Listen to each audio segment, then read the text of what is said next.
I'm Lou. I head up our recruitment arm to Crimson. So Crimson is a Microsoft consultancy practice. We work with everything Microsoft, all the lovely Power Platform and all the lovely Power Pages, Azure cloud services, and effectively solutionize on behalf of lots of customers UK wide.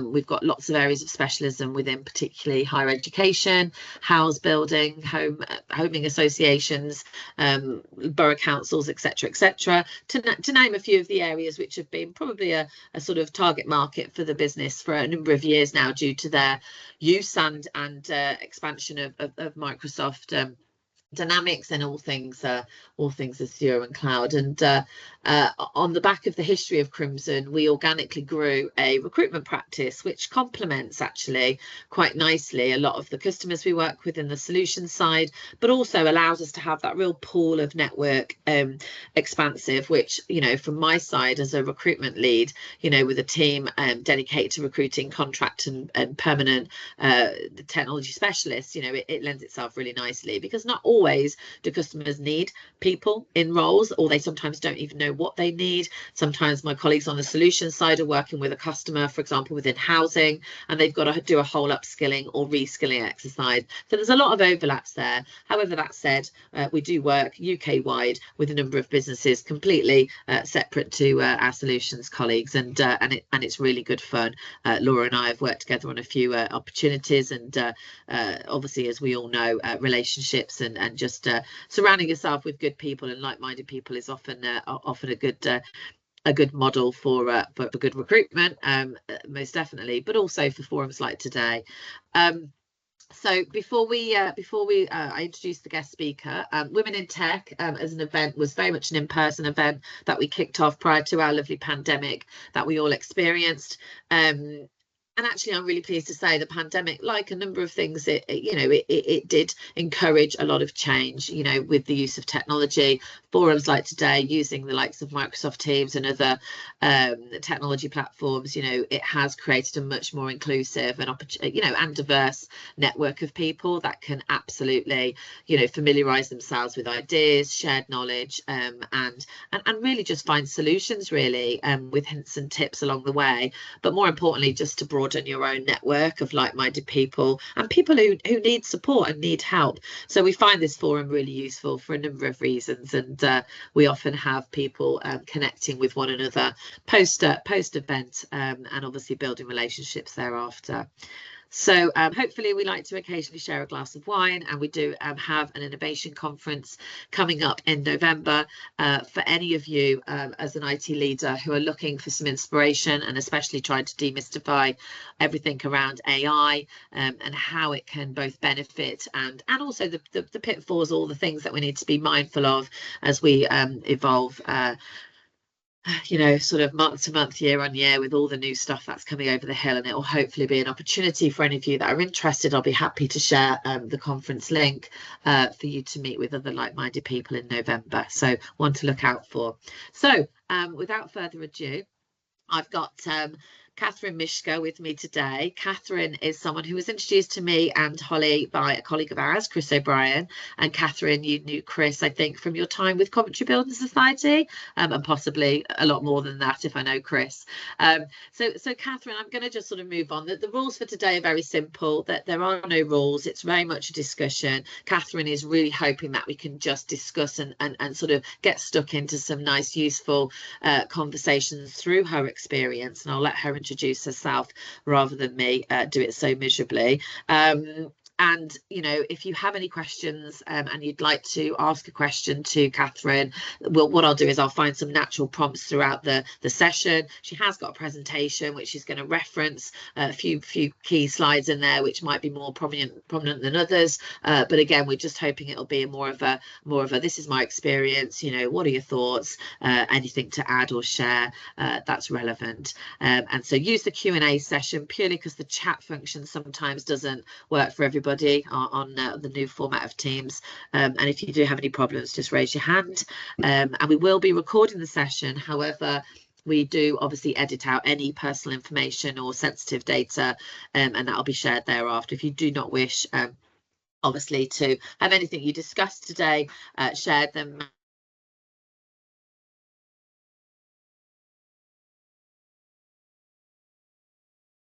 Okay, I think I've remembered everything. So Catherine, thank you so much for joining us today.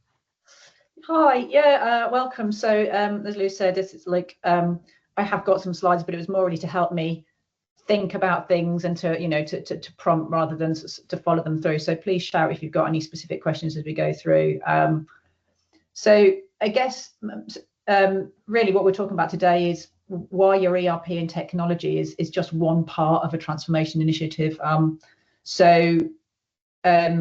We'll talk about the things that we need to think about to deliver a successful transformation, because frequently people focus on the ERP and forget the rest. Okay, next slide, Lou. I'm going so my background is I'm a chartered accountant by training. I spent a few years in sort of FTSE 100 organisations doing sort of internal audit, and my first ERP transformation. A lot of special projects of M&A, integrations, disposals, you know, yeah, transformation until it was a word. I've worked in various sectors, and I'm an ERP agnostic. So although Lou mentioned that Crimson are a Microsoft house, my experience is across all three. So I've used SAP, Oracle, and Microsoft. And actually, this is about the principles of transformation. And so you can kind of insert whichever technology platform, you know, others are available, but the principles remain the same.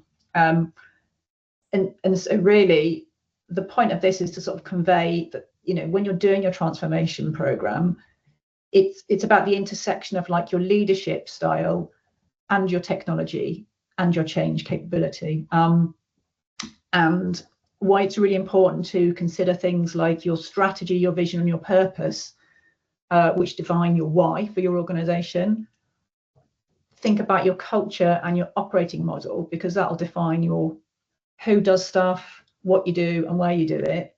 Then your whole program planning, which is sort of your PMO, your project management, your sort of your governance, will define your when and your timelines. And then you go through your technology and your ERP selection, and that informs the how you do it. So sort of you can see there's many more strands to a transformation than just an ERP. So just to sort of for those of you who haven't been through a transformation or an ERP implementation yet, I'll just kind of try and give you an example of how not to do it and an example of how to do it. Apologize if any of you have been through this in your experience. I'm not trying to teach anyone to suck eggs, but so there's, you know, through my 20 odd years of doing this and my network of you know, huge network of both colleagues and clients and so forth, so many examples of technology driven ERP initiatives that just completely miss the outcomes, miss the benefits, and more often than not, in fact, I can't think of any that have been technology led that haven't required significant remediation and then optimization.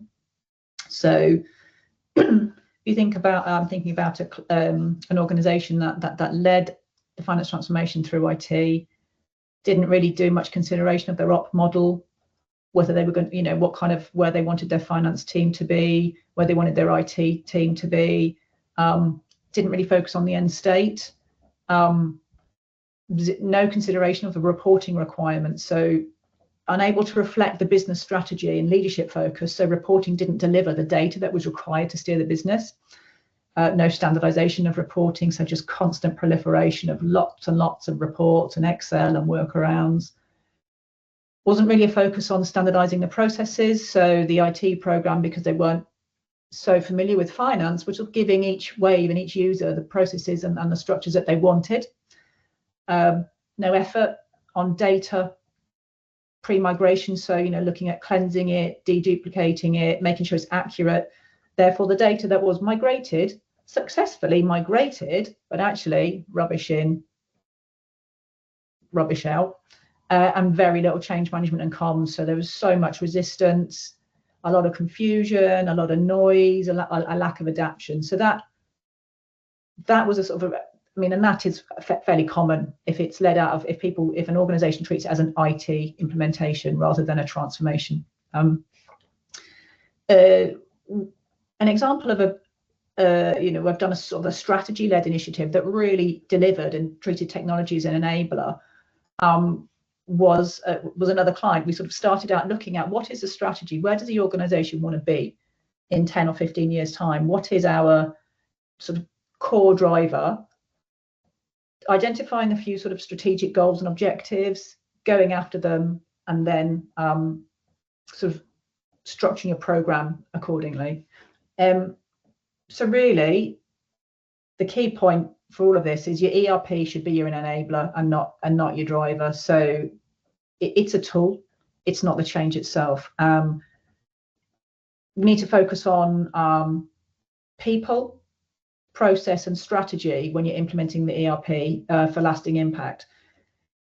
As I've said, if you focus too much on the tech, you risk strategic misalignment. You end up with an unchanged op model, old cultures, old ways of working, which means your benefits just don't get realised. And again, as I mentioned earlier, that sort of this is ERP agnostic. The transformation principles remain. Doesn't matter what technology you're using. Something else that sort of is really important to consider if you're at the start of your transformation journey, again, is making sure you anchor your transformation program in your vision and your business outcomes. And a lot of programs will forget to do this. And if you've not been through one before, it can feel like a bit of a marketing exercise or a tick box exercise, but actually doing that initial discovery of where does the business want to be, what's our vision for our organization, what's our vision for our function, because that becomes your North Star, your guiding light through the transformation. Design for like 10 plus years, you've got to be aspirational, because if a lot of clients will focus on repeating what we do today but in a new system, which means that by the time you deliver in X months or years, you're already out of date. You've got to make sure that you align your leadership on the why before you think about the how. So again, don't jump straight to the technology. Think about what it is you want and why you're doing it, whether you've got a burning platform, whether you've got an ERP that's out of support, whether you're going through restructuring, whether you've got cost cutting, whether you want to grow, whatever your why is, make sure all of your C-suite are aligned on that. So that's technology, finance, ops, HR, etc. And again, from a strategic perspective, set the design principles that demonstrate and support the vision. So anything that doesn't serve that vision, you should question it. Get rid of anything that doesn't align with your business strategy and doesn't support your vision of what you're trying to deliver. And again, it's really important to make sure the scope of your transformation is driven by your strategy. So if you're thinking, what are your growth plans? Are you intending to do a lot of sort of M&A activity? Do you want to build a playbook so that you can integrate acquisitions? Are you looking at divestments? Do you want to break into new geographies? Do you want to do product innovation? All of those things play a really key part in how you set up your ERP, your data structures, your hierarchies, how you standardize stuff. And then again, to make sure that you're structuring your program for success, just create a really well-defined roadmap, which will give direction and clarity from the outset, so people can see where you're going, what you're doing, and it's sort of easier to follow. Catherine, on the point around setting the design principles and obviously regularly demonstrating that it supports the vision, have you got any kind of examples or any kind of tips as to how to notice when there's things that aren't quite aligned, or have you got any examples of where you were working on a particular transformation which had obviously kind of taken force and it had taken hold, and what were the triggers, what were the warnings to say, oh, actually we need to bring this back, it's not serving it, it's not meeting it, and what to look for? Because I think sometimes this is the key challenge, isn't it, for organizations? Once things get go, how do they note what's going wrong? What are the key observing facts there for anyone kind of embarking on their first transformation, or their mid something and it's not working? What's the advice you can give to bring it back in line, or what are the things to look for? What are the warning signs? Some really obvious ones are process. Your design principles should be, your process should be standardized. If you're rolling out your transformation in waves, for example, that your process design is not different by waves, unless there's a very legitimate reason, like I don't know, tax legislation or similar. So a really good design principle is standardization by design. Adopt the technology, don't adapt it. So it's particularly in the world of cloud ERPs, where you're going to get releases on a regular basis. The more change, the more config you make, the more, customization is a real, be very careful about customization, particularly because that gives you a significant amount of technical debt, a significant amount of maintenance. Little specific tips. So for example, if you think about from a finance perspective, if you've got a chart of account that keeps growing with every wave, or you've got cost centers and profit centers that proliferate like mushrooms overnight. Laura. I think it's a really good point. Just two examples from my experience. I think not necessarily in the detail of design, but to your point about anchoring in the vision and the business outcomes, because some businesses, you have to have design principles that align with the industry they're in and the culture they have. So for example, in the automotive industry, they're very much about very efficient processes, and they spend a lot of time on that.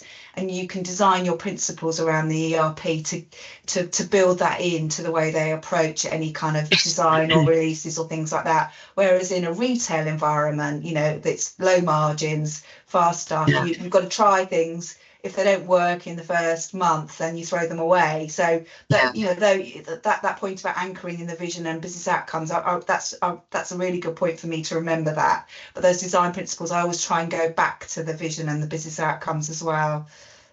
No, that's really valid, and those examples are great, because having worked with customers over the years, you're absolutely spot on. I remember when I think it was probably back in 2007, there was a huge hype for all lean and Six Sigma and all of that kind of stuff, that a lot of JLR and big companies like that were really like grabbing hold of, and they wanted only skills within this area, and it was all about how is it aligning to that, and you don't see it as commonly anymore in terms of the obvious signs. But I agree. I think retail, financial services, automotive, manufacturing, especially manufacturing as well, because they've got heavy operational principles, and it is really understanding that culture, isn't it, and what everyone is thinking as that first customer first, or with whatever it may be, and getting that embedded into this. Thank you. Thanks, Laura. Okay, let's move on. So the next sort of thing to really think about is, again, we're talking about ERP. This is about ERP and technology, but actually, what do people forget to do? And so again, structuring for success, you've got to focus on your TOM at the start, like your target operating model. So, here's 4 elements on screen. We've just talked about process. I don't want to labor that, but think about you're making sure your process is aligned to your future state goals, not what you do now, because people will always hold dear to what they know and not where they want to be. Perhaps less so at the C-suite, not always though. People's a big thing. People's is a really big thing. So organize. I've got clients maybe who would have said, we've got some great people. They're really, really good. They've stayed for forever. Doesn't mean those people are very good, just means they know the business, or people, they've got like lots of connections, and it also doesn't mean they're where their business needs to be in 10 years time. And that's a very hard thing. It's very emotive, but if you need to think about what skill set you want in 10 years. If you're going hard on AI and and automation, that's a whole new set of skills that a lot of people in your business won't have. If you're going hard on innovation, so consider your capability mapping, and then also think about location, sizing, and capability gaps, again, before you start plugging in a new ERP. Governance and data. So this is something that just gets forgotten about all the time. Get your governance structures in place early doors, and that's around your program, around your design principles, around your design documents, around you know, in your OD, what's your hierarchies looking like? What's your capabilities? What are your role gradings? What are your processes like? What are your controls going to be? And also data management practices. Oh my goodness, from a technology perspective, get one source of the truth right. If you roll in a load of messy data into a new system, still messy data, and it requires so much more effort than anybody thinks. So just start your data early, get a data work stream, start looking at, is it cleansed, is it complete, is it accurate? You don't want to be migrating multiple suppliers with incorrect VAT numbers and missing data, or old POs that haven't been closed, all that sort of stuff. And if you can do that early doors, especially, and again, I've just put like a watch out for AI, like Lou mentioned it. As at the sort of the ICAW data analytics board, we had a meeting last week to talk, talking about this, and there's actually not enough data literacy at a basic level. So if we're talking about AI and everybody wants to use sexy stuff, if your data is not great, it's again garbage in, garbage out. So I'd say it's even more relevant now than it was, because people rely so much on AI and they think the output is going to be great, even if you've used a critical eye over your AI output. Again, if the data that it ingests is what you get out of it. Catherine, can I ask on that point? And this is right, it's a bit, but please be kind. This is a non-techie kind of ask the obvious questions. But from a data perspective, how easy is it to phase in data to a new ERP? And what I mean by that is, obviously you mentioned, don't feed all your data into something which isn't accurate or relevant or right. So from a company perspective, is there, how easy is it to just have a design in the transformation or the integration whereby you actually drip feed the data, or you choose not to bring some data into your new system? Or is that what people do? Or is that a good model? Or it's part of your principles, right? If you've got, right, there's legislation around what you have to retain from a finance perspective, record stuff, 7 years and all that, again, do you want to be bringing across POs or invoices that are 20 years old that you're never gonna so really take the time to really work out what's going to be relevant, what you're going to use, and also what trends you're trying to anticipate through that new vision and ways of working, I suppose.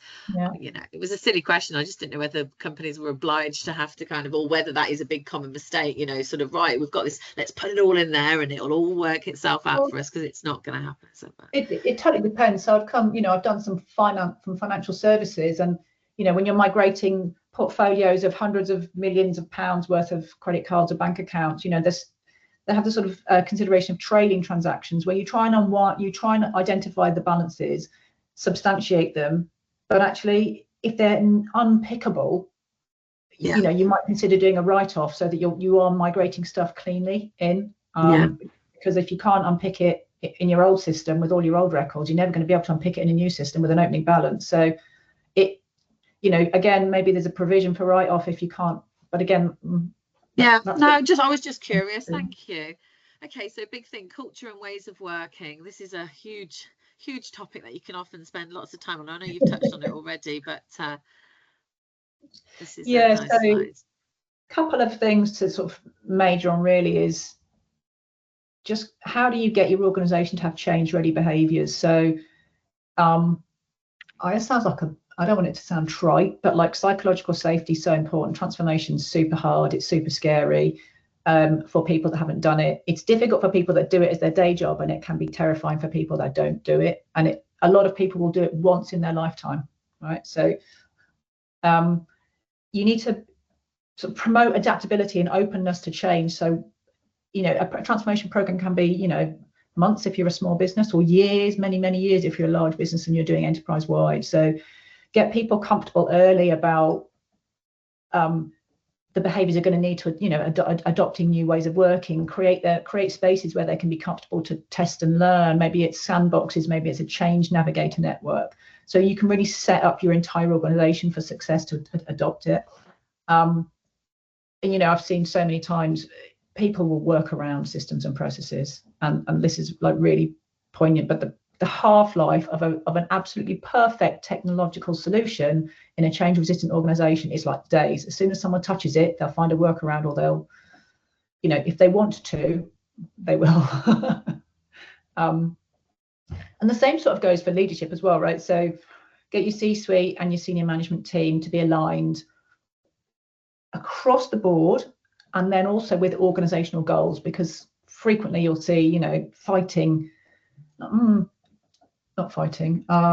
tension between what an ops director wants to do, a tech director, change director, a finance director, an HR director. But if, and this is, I can't think of many clients that I've worked in where that's not been an issue. I mean, how big an issue it is depends on, you know, their incentives, but getting everybody aligned so that you've got an alignment at the top, so that when you start trying to roll out your transformation and your program to your organization, you're all saying the same thing.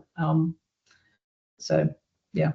And in terms of your experience as well, and from the customers I've spoken to, that bottom-up approach also is relevant, isn't it? You know, really getting into the hearts and minds of the grassroots of the organisation, and trying to find those change ambassadors, those people who are actually really going to be that voice. Often they're the people that, you know, are either confident to speak up on others' behalf, or they're just the natural people, you know, people who genuinely people trust, and you know, and really help to create that sense of purpose and sense of, right, come on, you know, let's do this together. And I think identifying change agents and those sort of you know, people within the business who can sort of create the movement, I think is something which is a talent, isn't it, to do in itself. You know, you've got to really get some people working at all levels, really, haven't you?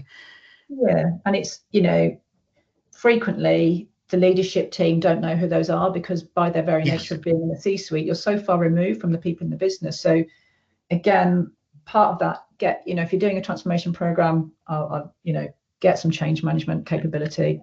If you don't have it internally, get some externally.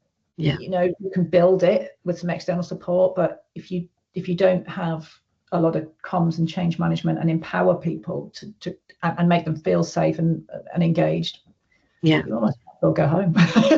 Yeah, and I mean, in the world that we live in today as well, with technology and lots of remote working and hybrid models, it's multiple streams, right? It's having lots of different touch points for people across the board. Okay, brilliant, thank you. I'm just conscious of time. So sequencing, phases and work streams. Gosh, this looks good. I just want to point out, this is sort of framework agnostic. It's basically a thematic overview. I'm not saying that they have to be done end to end. Some of them will overlap, but these are the things to sort of think about. So we've talked about phase one, before you start looking at what you know, doing an RFI or an RFP for your ERP, deciding what technology, do your strategy and your high level design first. So I've on the left hand side, you can see I've just highlighted a couple of things that are really key to that phase. So get your vision for your golden thread, the why, talk about your objectives and your business case, get that nailed. A high level plan. Now you don't need the detail at this point in time, but you need a high level plan for things like comms, your resourcing, your stakeholder management piece, you know, at a sort of high level. And we've talked about design principles, but get those from day one, so that people aren't trying to reinvent the wheel every time, you know, you sort of go through each stage again. Then phase two, again, you could sort of, you know, they can stagger. Really look at your target operating model, and set the structure and the detailed design for implementation. So look at this point, you'd maybe want a bookshelf version, so with principles. So for example, what kind of divisions do you want? Where do you want to be? What kind of size of organization? How do you want to deliver? Do you want shared services? Do you want onshore, offshore, captive, whatever? All that kind of stuff.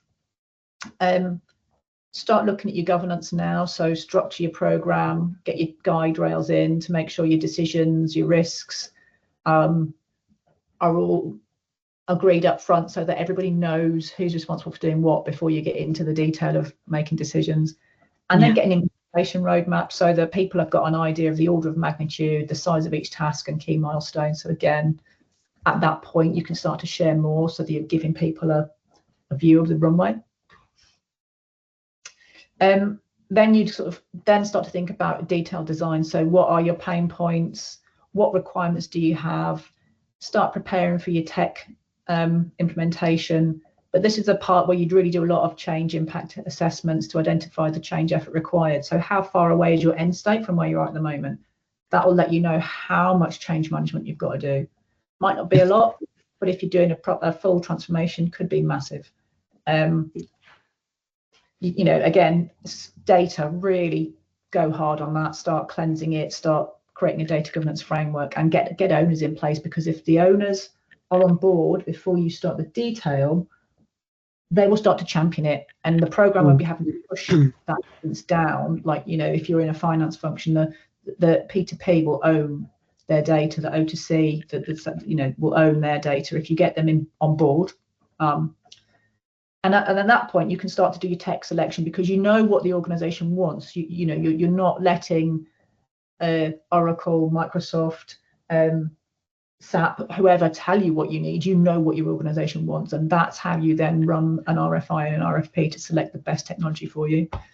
And confidence is so important, isn't it, Catherine, in terms of, you know, the confidence of the users. And I've just done a big cybersecurity program actually for a customer, and it's been a fantastic insight actually into the, you know, the challenges faced by organizations, many of them we know of as well-known brands on the market at the moment. And I was just interested, you were talking about all that and aligning everything, because that security piece, data security, but also you know, just ways of working generally in terms of the users is so imperative, isn't it, to the confidence of anything new when they're dealing with potential risks and problems in the market. And I suppose that I was just going to ask really in terms of the securitization of organizations, and I'll be honest, I'm speaking to a lot of heads of security compliance and heads of threat and incident over the last 3 months. I've been absolutely astonished with how immature some organizations are,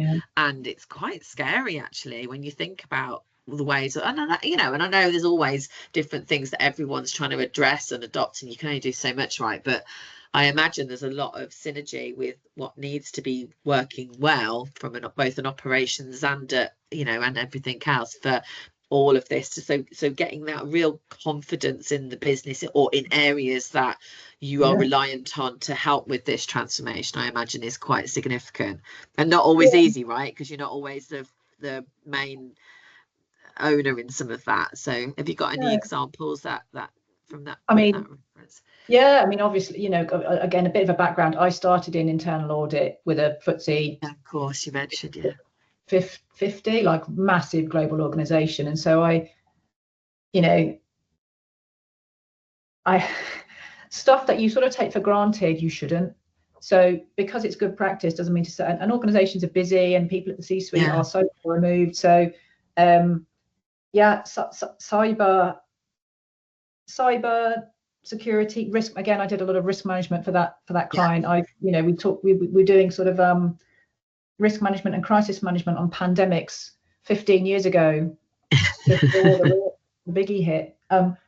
It's example, and those organizations that have done well, that have resisted, and again, I'm not going to mention anything, obviously, that's fine, but clients that have got a cyber framework in place and done pen testing or security events, organizations that have got crisis management plans and tested them. How do we, you know, build our organization back up if there's a bomb threat or something horrific happens? It's all the stuff that's so unsexy. And again, as in a couple of years of internal audit, you're no one's friend, right? But actually, when internal governance frameworks work, everybody can just rely on the output. And it's so unsexy, so uncool. But actually, if you can get all that done, it just frees up so much effort from you're not worrying about risk because you know it's managed. So that's why I keep banging on about like governance and guide rails. It just means you can trust the data, you can trust the processes, you know, you've got a self-assessment program, maybe you've got external testing that's done. Yeah, thank you. Would you like me to move on? Yeah. Oh, this is a good one. So I was trying to distill like some common pitfalls. We've touched on quite a lot of them, but again, this is kind of just to help anybody who's maybe not been on that journey yet. But like, don't let your ERP become your driver. So if your ERP dictates your decisions, you're moving away from your business needs. Make sure that your technology supports but doesn't lead your organizational strategy. We've touched on comms, and change management, but organizations sometimes frequently treat change as just a comms plan, like, oh, we'll send out an email, we'll create a SharePoint, we'll have a town hall. But you really need to build capability, so you prioritize your people and your process over your tech, and it will, it's really key to adoption and transformation. We talked about structure so much, so if you don't define your structure from your start, you're going to be really struggling. So your strategy defines your org structure, defines your operational and reporting requirements, defines your data structures. What reporting do you need to drive your business decisions? If you need to create your data and your reporting structures, whether you're in HR, in finance and ops, so that whatever your ERP delivers gives your leadership the data they need to steer the business. Another one around sort of change is timelines, so conflicting schedules and lack of clarity. So this can happen in big transformation programs. So the relevance having a strong PMO. Again, changing mature organizations will sort of think they don't need PMO because, well, that's what project managers do, which is absolutely not the case. So your PMO needs to be coordinating all of it to have early sight of any timelines that are problematic or any blockers. The next bit is about change burden. So again, be mindful. So a couple of clients where you've got IT programs coming out to people in the organization, you've got HR programs, you've got finance programs. So just be aware of how much demand you're putting on your people, and what can you do to free up their time and their headspace and organizational resilience. So if you're trying to, for example, implement a single ERP across an organization that's got historic multiple ERPs, or because your ERP is out of support, or because you're doing lots of M&A, people are probably pedaling like mad and really struggling to just do BAU and are probably working at more than 100%. So how can you then expect them to input into your programs unless you... That is huge. That just one statement is huge. I can't think of many times where people talk to me about when they're talking about a new program or some skills that they're looking to recruit for or whatever. I can't think when they say, oh, this is what we're doing, and then this is what we've stopped doing, or this is what we've got rid of. I very rarely hear that used a lot, and it's really a massive call out, that is, because that's hard, right? And that's the biggest fear, I think, of a lot of people who are thinking, oh gosh, what's this going to mean to me? Or they maybe can't see the benefits straight away, especially when they're like, gosh, overwhelmed already and feeling that. And that's hard, right? That's really hard to, because also people are afraid. Olga, have you got a thought on that? Oh, I've been nodding all the way. You feel like a nodding daughter. I'm so conscious of being on camera when I'm constantly like reacting to everything. Yeah. What are your thoughts? But this one really started nodding because the yes, particularly last few years, I don't know how everybody else is finding it, but in the last few years, I find people are more tired. People are more stretched, so not just me, cool. And I think what I'm finding really particularly heartbreaking is that, of course, the best people to produce the new design are almost always the ones the most busiest, and you can't get their time for, even if they want to. And of course, any process, work, it's workshop time. So it's a good chunk out of the day. Have you got any, I mean, yes, looking for a miracle cure here, but anything and any tips that worked for you would be greatly appreciated. Thank you, Olga. I guess there's there's a real basic one, which is it's much easier to backfill into BAU than it is to backfill into a program. Like, I know there's a cost to that, right? So it's much easier to hire an AP clerk or an HR analyst than it is to hire a workstream lead. The theory completely agree with you, but what I keep finding is basically because as is not documented and it's organically grown, they go, well, nobody knows what Natalie can do. It will take Natalie what you want Olga from her time wise to record the as is, and you kind of going, yeah, we should be doing that too. Oh mate, honestly, yes, same. What I've done with some clients is say, right, okay, well, we are where we are. Either we can't backfill because we haven't got the budget or because it's not documented. Okay, work with the managers and say, and the sort of the directors and the managers and say, right, what must be done? Moscow, what people do, and say, right, you can't have everything. What do you want to do? Well, we want to make sure we pay people. We want to make sure we pay suppliers. We want to make sure we get the products out. Do you need to do all the rest of it weekly or monthly? Stuff you're doing weekly, can it be done fortnightly or monthly? But you've just got to be cold and hard and say, it's having that stake in the ground, isn't it? Like you've said, you know, because there is this minefield, and if you put that stake in the ground, you say, right, this is where we're starting from. And often Rob actually in our business, you know, says, well, we know we need all of this, but we have to do it piecemeal sometimes. So it's like, okay, just almost let's focus on that. What's the focus? What are the magic of three, sort of power of three sort of things that we can achieve?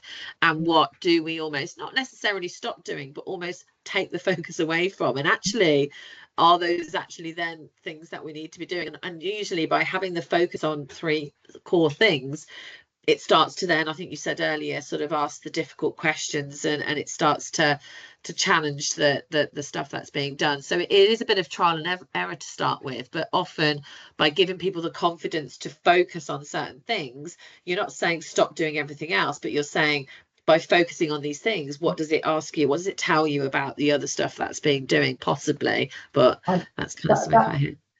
Yeah, and that's powerful, Lou, right? Because that means people will fill their time. They think they're busy. They think they're doing the right thing. But actually, if you can sit and have a critical review and go, okay, right, here's what you're doing. It's, you know, you're spending 120%, right? We need you to have 50% of your time doing something else. So we've got to look at cutting out 70% of what you do to leave you with a 50% day job and a 50% transformation. And it's start, stop, continue. It's so hard for people, but you've really got to go back to what is really essential to keep the lights on, and anything else. And again, that how leadership can help. If leadership are aligned, your directors and your C-suite can say, right, we give you the authority or the mandate to stop doing all of this. We need it, but we understand you can't do it all. So that's where you get that top down. And that's really powerful. And an exercise we do actually often is that, okay, let's look in a room, we do the stop, start, continue, and we start to look and really give each other permission to actually call out the things that aren't useful. And also it's that sort of, you know, busy fool, isn't it, sometimes? Because I think recruitment's definitely chaotic at the moment, whether you're looking for a role or whether you're trying to recruit or you're not sure what you need. It is chaotic at the moment. It's a mess. So trying to demystify that and focus on that one person, you know, relationship driven, it's all about that at the moment. And therefore, you know, a big mantra of myself and my team is to we know our compliance works, we know we've got good due diligence, so yes, those things are time consuming, but they're working. So actually the focus now is customer facing, it's driving the opportunities, and then the rest of it just flows down. But stop, start, continue, but also see it from other perspectives. So put yourself in a room, customer in one corner, you know, candidate in another, you know, consultant and team and whatever it may be in your setup. And actually it is trying to put yourself in their shoes and think about where those focuses need to be. But you can, I mean, we can spend hours on this one thing, but that's great. Thank you for calling that out, Olga. And it's nice to share the pain, because it's really important to call these things out, because often the simplest of problems become huge, don't they? Okay, has anyone else got any questions for this one or any examples? Should we just move on to sorry, Catherine. I'll just quickly point something out, and then Alison obviously go ahead. That's great. This is really important, and I think a lot of us take it for granted. Don't underestimate cultural resistance. Transformation is a total paradigm shift. You're turning the organisation on its head. Who, what, where, and how they do it with. And for neurodiverse people, and that's 1 in 7, right? I don't want to turn this into a neurodiversity session, but 1 in 7 are diagnosed. Some statistics, it's more like 1 in 4. And I've been doing a lot of work with multiple clients around, you change, people are in your, forgetting that like maybe 25% of their organization are neurodiverse, and therefore they find the change deeply distressing. People with ADHD are finding there's like a million and one things to do. People who are autistic are really struggling with the change. So, and that's so powerful. And so many program teams forget about it and wonder why the message isn't landing and why people are acting as if they're behaving difficultly. But it's because we're not realizing how deeply distressing it is for them. No, that's a great call out. I really appreciate you calling that out. And I think the stats there just speak for themselves. And, being a mum of 3 children and seeing them all evolve and mature as well, you really start to see the differences when you look at your own family, let alone, like you say, a workforce. Alison, you've got an experience in transformation and ERP. I think you've worked in higher education recently and this, that and the other. What are your thoughts? What would you like to ask? Well, just to build really, so all of this is really resonating quite significantly. I think the build I'd make is about that continual alignment with emerging strategy and business situation. With these multi-year programs, things shift in the background, and you've just got to constantly maintain that alignment and that, stakeholder alignment and that alignment to the strategy. It drifts. Absolutely. Yeah, well, that moves us nicely on actually to get to Catherine's next statement. You're absolutely bang on there, Catherine. So you nailed it, Alison, but like just connect your delivery to your vision. So what is your vision, your design and delivery, and focus on the end state and stop what doesn't serve it. But keep your decision rights and your metrics unified from the outset, and record them. And as you've mentioned, strategy used to be a 3 or a 5 year cycle. It's emergent strategy now. The black swan events are happening at a rate of knots. So sometimes the right decisions are to stop the program, are to pivot. I've had several clients where the right decision was to stop what we were doing, pivot to support something else. So again, it's horizon scanning and emergent risk strategy, whether it's even if your organization is changing, you're going through a different M&A strategy. So yeah, you're absolutely right. And something else just to mention is this is more of a how you build a cohesive program, but it's making sure you've got an integrated approach. So great planning and execution prevents rework, right? I mean, and clients who've not been through a transformation program will often think that it feels like overkill at the start, but actually, if your design decisions are there, your requirements are there, your strategy's been nailed, and you've got a good comms and change management team, you're looking at data, you're looking at reporting, you're looking at process, you do that work up front, then almost the delivery part is easy. The system piece is easy, the people piece is hard. So set people up with clear responsibilities from day one. Get deep technical expertise, so like your GPOs, to make sure that the processes are technically, legally and operationally effective. But those deep technical experts aren't the people to lead the program necessarily. They're deep technical experts to feed into it being correct. But the transformation effort and the change management, again, that's a skill set and a profession in itself. So it's how you have an integrated approach with all those skills in your program. And that target operating model that you talked about earlier and defining the accountabilities of individuals and teams is so important, isn't it? Because then if people feel empowered to own and contribute their bit, and it's been agreed that that's what they're doing, then it allows for that opportunity to ensure that the change and the management of the people piece is being done as part of that, and they haven't got to feel that it's too many hats and too many, because that's where it can get a bit messy, isn't it, where you've got conflicting approaches maybe. But okay, and even at a C-suite level, right, is technology running a program? Who's making the decisions? Is it finance? Is it HR? At the board level, because that can derail all sorts.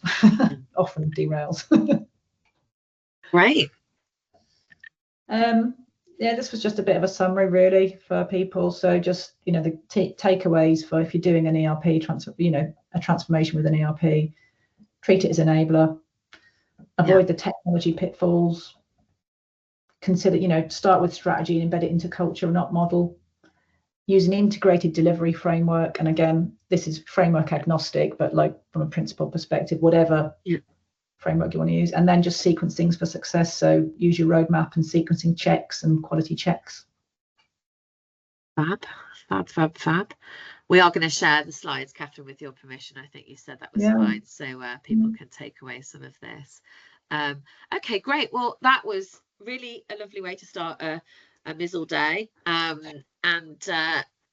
anyone got any questions that hasn't spoken up yet, or has anyone wanted to share any particular experience of their own, or are we all just feeling a lot more clear of mind now? Laura, anything from you? Any observations which were new or?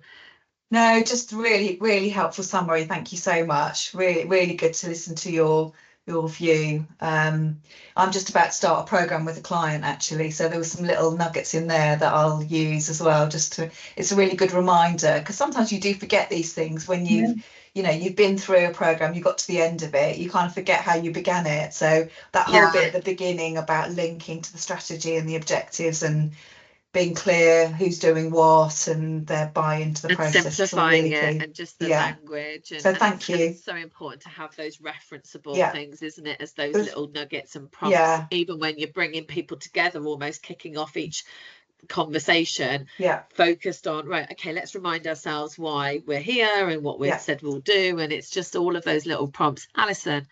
Thank you, Laura. A challenge that we've faced previously is, we sort of called it the operationalization, which is not very easy to say. But when you're doing your ERP, you're focusing on the sort of core business processes around finance, purchasing, HR, that kind of thing. And then actually the business, when they need to adopt it, have got all sorts of local processes, and none of them are standard and none of them are documented. And it's just that, Sally collates or whatever, and she puts it on a spreadsheet and then she types, sends it off to her mate in wherever. And that was a big piece of work that we'd not really sort of catered for and couldn't really start properly understanding until we'd got the processes and the technology designed. It felt. Have you got similar experience, or is this a one-off in the higher education sector? No, honestly, Rod, Jane and Freddie are all doing things on a spreadsheet that they never tell anybody. It's and again, this comes through painful experience of my own painful experience. Whatever people say they do is probably not what they're doing. And I would always build a program with a process work stream in, with a process expert, not a deep technical expert, but somebody who understands how you document processes, how you lean a process, and have them sit around all of it, because they will be the sort of people that ask challenging questions. They're people that, you don't want to, you're not doing a time and motion study, but if you don't have somebody who's a process expert sitting across all of those processes, you'll just miss things. And it's so I always structure a program with a horizontal work stream with a process work stream, a bit like a data work stream, a reporting work stream, a change wrapper. It might feel overkill, but actually, unless you have somebody coordinating your process, documenting, designing, asking why and where, and doing, this is very technical, but SIPOC. So, okay, you say you do that, but where do you get that input from? Why? And that's how you get to find these like horrible little nuggets. And I guess where we sort of maybe didn't go far enough is, I think the processes were sort of started here and ended here, and they should have started here and ended here. There was a lot of the sort of upfront and follow-on things that we didn't cater for early enough, I think. Yeah, if you think about leading and lagging, whenever we sort of put a process, I try and say, well, you might have a finance process that's there on the ERP. What's leading and lagging? What goes in? What comes from ops? Where does it go out? And if you just think about this, there's no handoff. Yeah. Fabulous, fabulous. Well, that's perfect timing. I mean, I'm not the best timekeeper myself, which is my biggest flaw to myself, but I'm very impressed with how that all came together. For me personally, Catherine, I just want to say a massive thank you. I know Catherine's keen to connect with anyone who wants any support, any consultancy advice, and just really to share her own experience, which I think is really valuable. Like Laura said, it really gives you the time to pause and actually like think about, you know, what we also take for granted in terms of our, you know, our roles and our working practices. When you're entering into something new, it's actually giving yourself enough time to invest in yourself and think about, okay, well, how am I going to approach this? What have I learned from the past? What might I need to know, etc., etc. And just having the opportunity to hear your experience and thought process, Catherine, was really fabulous there. And I really, really am very grateful for you spending your time this morning and the prep that's gone into it with your lovely video on LinkedIn and all of that. Good people tend to follow good people. You know, there's a great network of individuals that we have in the Crimson network, but I can see already there's lots of people here who probably have benefited from familiarizing themselves with some new faces and people today. And I just want to say, if anyone has any you know, requirements for support, if you're looking for a new role, please do reach out to myself or my friend, my colleague and friend Christine Deneen, who's on the call here as well. We'll be very happy to support you in any career decisions or thoughts, or if you're struggling to find a new role, please don't hesitate to reach out.